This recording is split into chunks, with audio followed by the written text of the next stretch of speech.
Hoteli Castel në Miloshev është djegur sot dhe i cili është në pronësi të deputetit të lëvizjes vetëvendosje dhe kandidatit për kryetar të Obiliqit, Halil Thaçi.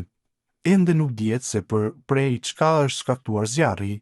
Zëdhënësi policisë për kryeqytetin Enis Plana tha se sot rreth orës 12 është raportuar për një zjarr aktiv në një objekt në magjistralen Mitrovic-Prishtinë.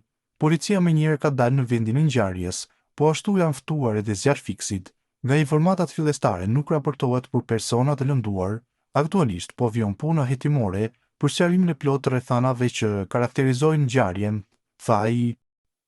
Kadri Kurëziu ka reaguar ashpër ndaj sjelljes së partive politike në prag të zgjedhjeve të mundshme të dhjetorit, duke paralajmëruar pasoja serioze për vendin nëse buxheti i vitit 2026 nuk miratohet me kohë për cellë bota sot. Përmes një postimi në Facebook, ai ka shprehur shqetësimin se vonesat në certifikimin e rezultateve dhe formimin e institucioneve të reja mund ta çojë Kosovën drejt një kolapsi dhe paralize institucionale, ndërsa ka kritikuar partitë që sipas tij sillen sikur janë OEQ pas një ndjenjë përgjegjësie publike.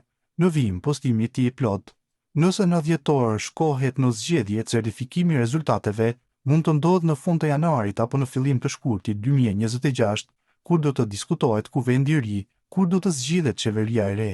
A mund të bëhet e gjitha kjo para 1 marsit 2026 në mënyrë që të aprovohet buxheti 2026 brenda afateve të fundit ligjore?